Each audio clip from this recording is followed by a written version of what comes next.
Hi Neet Aspirants, welcome to Vari Medical Academy. Vari Medical Academy சார்பாக அனைத்து விதமான topic சார்ந்த ஒவ்வொரு வீடியோவும் இனி வரும் நாட்களில் உங்களுக்கு வரும். உங்களுக்கு இதை சார்ந்த சந்தேகங்கள் கேள்விகள் எதுவாக இருந்தாலும் கமெண்ட்ஸில் பாஸ் பண்ணுங்கள். எங்கள் எக்ஸ்பர்ட் ஃபேக்கல்ட்டி மெம்பர்ஸ் போடுற வீடியோஸ் பிடிச்சிருந்ததுன்னா ஷேர் பண்ணிக்கோங்க. அந்த வீடியோ ரெகுலராக உங்களுக்கு வரணும்னா சேனலை சப்ஸ்கிரைப் பண்ணிக்கோங்க. Thank you, wish you all the best. Hi students, இன்றைக்கி நம்ம என்ன டாபிக் பார்க்க போகிறோம் அப்படின்னா ஃபிசிக்ஸ் கிளாஸ் 11ல் மீட்சியற்ற மோதல் தான் நம்ம பார்க்க போகிறோம். ஸோ நம்ம ஆல்ரெடி மோதல்கள் அதோட வகைகள் மீட்சி மோதல், மீட்சியற்ற மோதல். மீட்சி மோதலில் வந்து என்னது, தொடக்க மோதலுக்கு பின் மோதலுக்கு முன், அதாவது மோதும் போதும் சரி மோதலுக்கு அப்புறமும் சரி, மோதலுக்கு பின் மோதலுக்கு முன் வந்து இயக்க ஆற்றல் வந்து எப்படி இருக்கும், சேமாக இருக்கும்.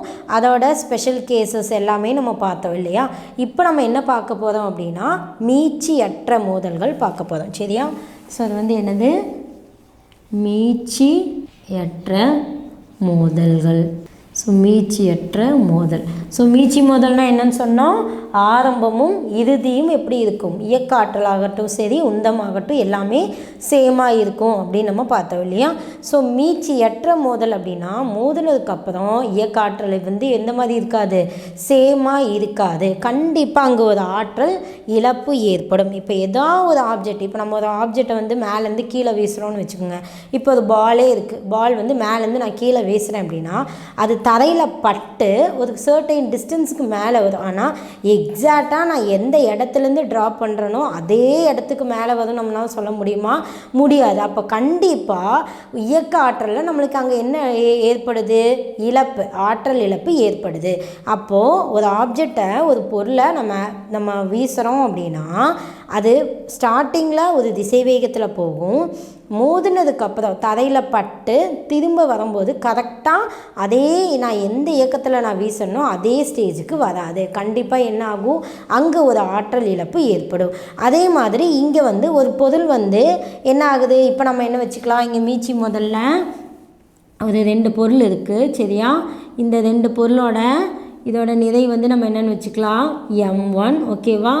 ஸோ இதோட பொருள் வந்து என்னென்னு வச்சுக்கலாம், இந்த பொருளோட நிறை வந்து M2, இதோட திசைவேகம் U1, இந்த M2ஓட திசைவேகம் வந்து என்னது, U2. ஓகேவா? இது என்ன ஆகுது அப்படின்னா இந்த 2 ஒரு சர்டைன் டிஸ்டன்ஸில் போய் 2 என்ன ஆகுது, இடிச்சுக்குது. ஓகேவா? அப்போது இது M1, இது வந்து என்ன ஆகுது, இடிச்சுக்குது.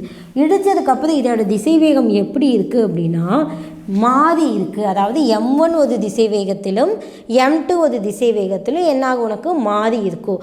அப்போது மீட்சி மோதல்னா மோதலுக்கு பின் மோதலுக்கு முன் வந்து இயக்க ஆற்றலும் உந்தமும் சேமாக இருக்கும். மீட்சியற்ற மோதல்னால் என்னவா இருக்காது, சேமாக இருக்காது. அப்போ நம்ம என்ன பார்த்தரலாம், ஃபஸ்ட்டு உந்தம் பார்த்தரலாம். ஸோ உந்தம் நம்மளுக்கு என்னன்னு தெரியும், உந்தம் P ஈக்குவல் டு mv. அப்போ நம்ம என்னென்னு எடுத்துக்குவோம், இது ஆரம்ப திசை வேகம் இல்லையா முதல் பொருளோட. அப்போ u1 u2 அதே மாதிரி v1 v2 அப்படியெல்லாம் நம்ம டிரைவ் பண்ணுவோம். ஸோ இதில் நம்மளுக்கு என்ன வரும் அப்படின்னா நமக்கு உந்தம் வந்து என்னது, m1 u1 plus m2 u2 equal to m1v plus m2v. நான் ஏன் இங்கே வின்னு டினோட் பண்ணியிருக்கேன், ஏன்னா இதோட திசைவேகம் எப்படி இருக்கும், வேறு மாதிரி இருக்கும். இதோட திசைவேகமாகவே இருக்காது. அதாவது மோதலுக்கு அப்புறம் வந்து இயக்காற்றல் வந்து எப்படி இருக்காது, சேமாக இருக்காது. அதனால் நான் என்னென்னு எடுத்துக்கிட்டேன், v அப்படிங்கிற திசைவேகத்தில் அது மூவ் ஆகுதுன்னு எடுத்துக்கிட்டேன். அப்போ எனக்கு என்ன வரும், m1 u1 plus m2 u2 equal to, எனக்கு m1 m2 வந்து எப்படி இருக்குது, காமனாக நம்ம எடுத்துக்கலாமா, m1 ப்ளஸ் m2 இன்ட்டு என்னது v. இப்போ எனக்கு என்ன வேணும், மோதலுக்கு அப்புறம் அதோட திசை வேகம் வேணும் இல்லையா. அப்போ என்ன ஆகலாம், இந்த போர்ஷன் இங்கே வந்துடுச்சுன்னா m1 u1 plus m2 u2 divided by என்னது, இது வந்து கீழே வந்துடுது. அப்போது m1 plus m2 equal to v. அப்போ நம்மளுக்கு திசை வேகம் v கிடச்சிதா. இப்போ திசை வேகம் வந்து v வந்து எதற்கு ஈக்குவலாக இருக்குது, m1 u1 plus m2 u2 divided by m1 plus m2. இதுதான் நமக்கு ஈக்குவேஷன் 1ன்னு வச்சுக்கலாம். ஓகேவா? இப்போ இது வந்து என்னது, உந்தம். இப்போது நான் என்ன சொல்லியிருக்கேன், இயக்க ஆற்றலில் கண்டிப்பாக என்ன ஏற்படும், ஆற்றல் இழப்பு ஏற்படும் சொல்லியிருக்கேன். எதில், மீட்சியற்ற மோதல். மீட்சி மோதலில் ஆற்றல் இழப்பு ஏற்படாது, ஏன்னா ரெண்டும் சமமாக இருக்கும். மீட்சியற்ற மோதலில் கண்டிப்பாக ஆற்றல் இழப்பு ஏற்படும் இல்லையா. அப்போது ஆற்றல் இழப்பு ஃபார்முலா வந்து என்ன அப்படின்னா, நமக்கு டெல் கியூ, அதாவது மீட்சியற்ற மோதலினால் மீட்சியற்ற மோதலில் ஏற்படும் ஆற்றல் இழப்பு ஸோ ஆற்றல் இழப்புக்கு என்ன ஃபார்முலா நம்மளுக்கு, ஆற்றல் இழப்புனா நம்ம என்னன்னு சொல்லுவோம்னா டெல் கியூ அப்படின்னு டினோட் பண்ணுவோம் சரியா. Del Q equal to kinetic energy E I minus kinetic energy E F, அதாவது இயக்க ஆற்றல், ஆரம்பத்தில் இருக்கிற இயக்க ஆற்றல் மைனஸ் இறுதியில் இருக்க இயக்க ஆற்றல். அப்போ இதுலேருந்து இதை மைனஸ் பண்ணோம்னா எவ்வளோ ஆற்றல் இழப்பு ஏற்படும் அப்படிங்கிறது நம்ம கண்டுபிடிச்சிடலாம். அப்போது முதல்ல நம்ம என்ன பண்ணிக்கணும், இந்த உந்தத்தில் நம்ம இப்படி ஈக்குவேஷன் எழுதணும் இல்லையா, அதே மாதிரி இயக்க ஆற்றலுக்கு நம்ம என்ன எழுதணும், ஈக்குவேஷன் எழுதணும். அப்போ இயக்க ஆற்றல் வந்து என்னது நம்மளுக்கு, இயக்க ஆற்றல் ஆஃப் mv ஸ்கொயர் இல்லையா, அது நம்மளுக்கு தெரியும் இல்லையா. இங்கே நம்ம முதல் பொருளோட திசைவேகம் u1, இரண்டாவது பொருளோட திசைவேகம் u2, இடித்ததுக்கு அப்புறம் அதோட திசைவேகம் vன்னு வச்சுருக்கோம். அப்போ அதே மாதிரி நம்ம எப்படி எழுதுவோம், of m1 u1 square plus நம்ம இங்கே உந்தம் எழுதணும் இல்லையா, அதே மாதிரி எதுக்கு எழுதுகிறோம், இயக்க ஆற்றலுக்கு எழுதுகிறோம். Half m2 u2 square equal to half m1v plus half m2v. ஓகேவா. இப்போது இதை என்ன பண்ணிக்கலாம், காமனாக எடுத்துட்டோம்னா என்னென்னு எழுதலாம், half m2 u2 square equal to half m1 plus m2 into என்ன எழுதிக்கலாம், vன்னு எழுதிக்கலாம். ஓகேவா. இப்போ நான் என்ன பண்ண போகிறேன் அப்படின்னா இதே மாதிரி எழுத போகிறேன். இப்போ இங்கே வந்து என்னது, இது வந்து நம்மளுக்கு என்னது k, ஸோ நம்மளுக்கு இது வந்து k, இது வந்து இனிஷியல், இது வந்து என்னது நம்மளுக்கு ஃபைனல். அப்போ இதுலேருந்து இது மைனஸ் பண்ணால் நம்மளுக்கு என்ன கிடைக்கும், ஆற்றல் இழப்பு கிடைக்கும். அப்போ நமக்கு ஆற்றல் இழப்பு டெல் கியூ ஈக்குவல் டு என்னது, half m1 u1 square plus half m2 u2 square. ஓகேவா. இப்போது மைனஸ் இஎஃப். ஓகேவா. அப்போ நம்ம என்ன எழுதணும், மைனஸ் போட்டு எழுதணும், minus half m1 plus m2 into என்னது v. நம்மளுக்கு half m1 u1 square u2 square, அப்போ இங்கே என்ன வரும், v ஸ்கொயர் வரும் இல்லையா. அப்போ நம்மளுக்கு என்ன வரும், இங்கே v ஸ்கொயர் வரும். அப்போது என்ன பண்ணிக்கலாம், இங்கே ஸ்கொயர் போட்டுக்கலாம். ஓகேவா. ஏன் ஸ்கொயர் போட்டிருக்கேன், நம்மளுக்கு இயக்காற்றல் ஆஃப் mv ஸ்கொயர். அப்போ இங்கே v வந்து திசைவேகம் இல்லையா, அப்போ நம்ம என்ன பண்ணணும், v ஸ்கொயர் போடணும். இப்போ நான் என்ன பண்ணுறேன் அப்படின்னா வியோட இங்கே v ஸ்கொயர்னு இருக்கு இல்லையா, அந்த v ஸ்கொயருக்கு இங்கே நம்ம vக்கு நம்ம என்ன கண்டுபிடிச்சி வச்சுருக்கோம், ஒரு வேல்யூ கண்டுபிடிச்சி வச்சுருக்கோம் இல்லையா. அப்போ சமன்பாடு 1 கொண்டு போய் நான் என்ன பண்ணுறேன், அந்த vங்கிற இடத்துல சப்ஸ்டியூட் பண்ண போகிறேன். அப்போ நான் என்ன பண்ணுறேன் அப்படின்னா வியோட மதிப்பை சரியா, சமன்பாடு 1ல் நம்மளுக்கு என்ன இருக்குது, vயின் மதிப்பு இருக்கா, vயின் மதிப்பு இருக்குது. அதை நம்ம என்ன பண்ணணும், இதில் கொண்டு போய் இதை வந்து சமன்பாடு 2ன்னு வச்சுக்கலாம். ஓகேவா. அப்போது vயின் மதிப்பு வந்து சமன்பாடு 2ல் பிரதியிட. ஓகேவா. அப்போது எனக்கு என்ன கிடைக்கும், அப்படியே எழுத வேண்டியதுதான், del Q equal to, so என்னது டெல் கியூ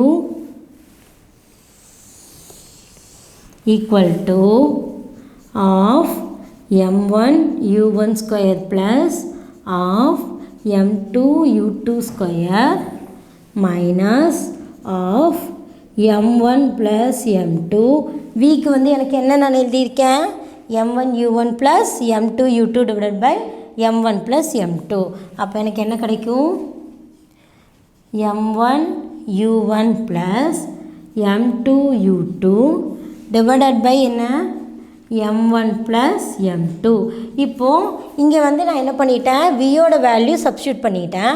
எனக்கு v ஸ்கொயர்னு இருக்குது. அப்போ நான் கண்டிப்பாக நான் இங்கே என்ன போடணும், ஸ்கொயர் போடணும். அப்போ நான் என்ன பண்ணிட்டேன், ஸ்கொயர் போட்டிருக்கேன். ஓகேவா? இப்போது எனக்கு இதில் m1 ப்ளஸ் m2 இருக்கா, இதில் m1 ப்ளஸ் m2 த ஹோல் ஸ்கொயர். அப்போ நான் என்ன பண்ணுறேன் அப்படின்னா, ஒன் டேர்ம் வந்து நான் என்ன பண்ணுறேன், கேன்சல் பண்ணுறேன். மீதி ஒன்று இருக்கு இல்லையா, அதையும் நான் என்ன பண்ணுறேன், இங்கே கொண்டு போய் மல்டிபிள் பண்ணுறேன். அப்போது இந்த டேர்ம் என்ன ஆகுது, எனக்கு இங்கே கொண்டு வந்து நான் என்ன பண்ணுறேன், மல்டிபிள் பண்ணும்போது எனக்கு என்ன கிடைக்கும், ஆஃப் m1 u1 ஸ்கொயர் என்னது m1 ப்ளஸ் m2. ஓகேவா? ஒரு எல்சிஎம் எடுத்தால் இந்த டேர்ம் வந்து எனக்கு என்ன ஆகுது, இங்கே வருது. ஓகேவா? அப்போது இந்த லைன் போட வேண்டாம். ஓகே, இப்போது ப்ளஸ் அதே மாதிரி ஆஃப் m2 u2 ஸ்கொயர் என்னது m1 ப்ளஸ் m2. இது அப்படியே நான் இங்கே கொண்டு போய் என்ன பண்ணுறேன், நம்ம கிராஸ் மல்டிபிள் பண்ணுவோம் இல்லையா, ஸோ இதை கொண்டு போய் இங்கே அப்படியே நான் மல்டிபிள் பண்ணுறேன். மைனஸ் எனக்கு என்ன 1/2 m1 u1 plus m2 u2 whole ஸ்கொயர்னு கிடைக்கும். ஓகேயா? இப்போ நான் என்ன பண்ண போகிறேன், இந்த டேர்ம் அப்படியே உள்ள மல்டிபிள் பண்ண போகிறேன். அப்போ எனக்கு என்ன கிடைக்கும், ஆஃப் இங்கே m1 இருக்குது, இங்கே m1 இருக்குது. அப்போ எனக்கு என்ன m1 ஸ்கொயர், இங்கே ஆல்ரெடி என்ன இருக்குது u1 ஸ்கொயர். ஓகேவா? ப்ளஸ் எகைன் எனக்கு என்ன இருக்குது, ஆஃப் இங்கே என்ன இருக்குது m1 m2 u1 square. Okay, plus அதே மாதிரி நம்ம என்ன பண்ணணும், இங்கேயும் மல்டிபிள் பண்ணணும். Half m2 u2 square m1. அப்போது m2 இங்கே என்ன இருக்குது m1 u2 square plus of இங்கேயும் m2 இருக்குது, இங்கேயும் m2 இருக்குது. ஓகேவா? ஸோ என்னது m2 square u2 square minus, ஓகேயா, மைனஸ் ஆஃப் போட்டுட்டேன். இப்போது இது எனக்கு எந்த ஃபார்மேட்டில் இருக்குது, a plus b the whole square ஃபார்மில் இருக்கா. அப்போ a plus b the whole square ஃபார்மில் வந்து என்னது a square plus b square plus 2ab. ஓகேவா? அப்போ நான் இந்த ஃபார்மேட்டில் எழுத போகிறேன். ஓகே, ஸோ இது வந்து என்னது a square plus b square plus 2ab ஃபார்முலாவில் நான் என்ன பண்ண போகிறேன், எழுத போகிறேன். அப்போ எனக்கு என்ன கிடைக்கும், m1 square u1 square plus m2 square u2 square plus 2m1 u1 m2 u2. ஓகேயா? ஸோ இதை நான் என்ன பண்ணிட்டேன், a ப்ளஸ் b ஃபார்மேட்டில் எழுதிட்டேன். ஓகேவா? இப்போ இதுக்கப்புறம் நம்ம என்ன பண்ணலாம், இதெல்லாம் இப்போ எனக்கு இதில் இப்போது இது அப்படியே நான் என்ன பண்ணுறேன், ஸோ இப்போ நம்ம என்ன பண்ணியிருக்கோம், இதை a ப்ளஸ் b ஃபார்மில் எழுதியிருக்கேன். So a square plus b square plus 2ab ஃபார்மேட்டில் எழுதியிருக்கேன். இப்போ நான் என்ன பண்ணுறேன் அப்படின்னா, எனக்கு இங்கே எல்லா இடத்துலையும் ஆஃப் என்னவாக இருக்குது, காமனாக இருக்குது. அப்போ நான் என்ன பண்ணுறேன் அப்படின்னா, ஹாஃபை வந்து காமனாக எடுத்துகிட்டு மீதி இருக்க டேர்மெல்லாம் நான் அப்படியே எழுதுகிறேன். என்னென்ன m1 square u1 square plus m1 m2 u1 square plus m2 m1 u2 square. ஓகேவா? Plus m2 square u2 square. Okay, minus இங்கே இருக்கிற minus. Okay, m1 square u1 square minus m2 square u2 square minus 2m1 u1 m2 u2. ஓகேவா? இப்போது இங்கே என்ன ஆகும், இப்போ இங்கே வந்து என்ன ஆகும், நம்மளுக்கு இங்கே ஒரு m போயிடுச்சுன்னா நம்மளுக்கு கீழே என்ன இருக்கும், ஒரு m1 ப்ளஸ் m2 இருக்கும் இல்லையா, இங்கேயும் m1 ப்ளஸ் m2. புரியுதா? இப்போ நான் இங்கே எல்சிஎம் எடுக்கும்போது எனக்கு இங்கே ஸ்கொயர் இருக்குது, ஒன்று கேன்சல் பண்ணிட்டேன், இனி ஒன்று இருக்குது. அதை நம்ம என்ன பண்ணுவோம், இதால் ஃபுல்லாக மல்டிபிள் பண்ணிவிட்டு divided by m1 plus m2 போடுவோம் இல்லையா, அதை தான் நான் இங்கே போட்டிருக்கேன். ஓகேவா? ஸோ எனக்கு என்ன வரும், கீழே divided by m1 plus m2 வருமா. இப்போ நான் என்ன பண்ணுறேன் அப்படின்னா, இதில் எதெல்லாம் கேன்சல் ஆகும்னு நான் பார்க்குறேன். இப்போ எனக்கு m1 u1 ஸ்கொயரு, இதில் வந்து எனக்கு என்ன இருக்குது, இங்கே m1 ஸ்கொயர் u1 ஸ்கொயர். அப்போ வந்து என்னது, இந்த ரெண்டுமே ஒரே மாதிரி இருக்குது. இது மைனஸு, இது வந்து என்னது ப்ளஸ்ஸு.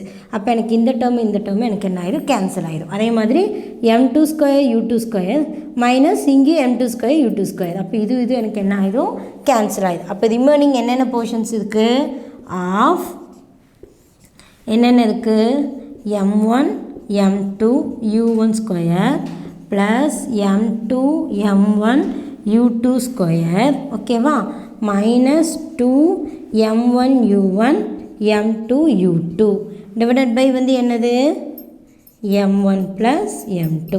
இப்போ நான் என்ன பண்ண போகிறேன், எதெல்லாம் காமனாக இருக்கும் சரியா, எதெல்லாம் எனக்கு காமனாக இருக்குது.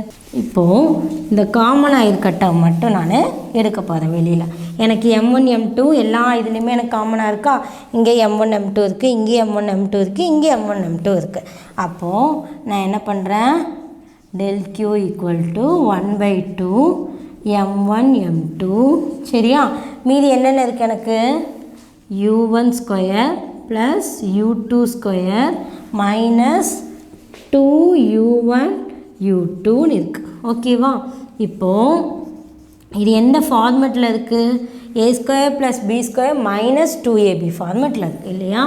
அப்போது எனக்கு a minus b the whole square ஃபார்மெட்டில் இருக்கா. a minus b the whole square ஃபார்மெட்டோட என்ன formula, a square plus B square minus 2ab. So இந்த ஃபார்மெட்டில் இருக்கிறதுனால நான் என்ன பண்ணிக்கலாம், இதைய எப்படி எழுதிக்கலாம், del q equal to half m1 m2 என்னது u1 ஸ்கொயர் மைனஸ், அதாவது u1 மைனஸ் u2 த ஹோல் ஸ்கொயர் அப்படின்னு எழுதிக்கலாம்.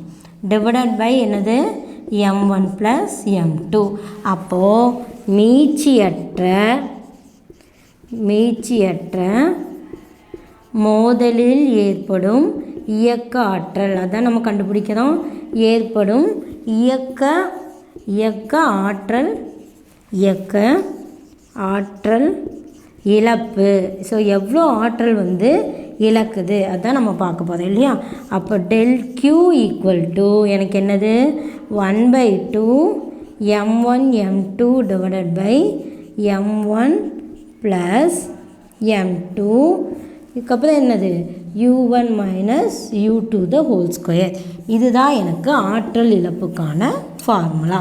அப்போ ஆற்றல் இழப்பு ஃபார்முலா கேட்டால் என்ன பண்ணணும், இந்த ஃபார்முலா யூஸ் பண்ணி என்ன பண்ணிக்கலாம், இயக்க ஆற்றலில் எவ்வளோ இழப்பு வந்து மீட்சியற்ற மோதல்ல நடக்குது அப்படின்னு நம்ம பார்க்கலாம். அதே திசைவேகம் கேட்டால் நம்ம முந்தத்தில் ஒரு ரிலேஷன் கொண்டு வந்தோம் இல்லையா. என்னது கொண்டு வந்தோம், m1 u1 plus m2 u2 divided by என்னது m1 ப்ளஸ் m2 அந்த ஃபார்முலா. அது வந்து எதுக்கு, திசைவேகம் எவ்வளவுன்னு கண்டுபிடிக்கிறதுக்கு. இது வந்து எதுக்கு, மோதலுக்கு அப்புறம் ஏற்படும் ஆற்றல் இழப்பு கண்டுபிடிக்கிறதுக்கு ஃபார்முலா ஓகேவா. ஸோ இந்த ஃபார்முலா ரிலேட்டடாக சம்ஸ் எல்லாம் போட்டு பாருங்கள். தேங்க்யூ.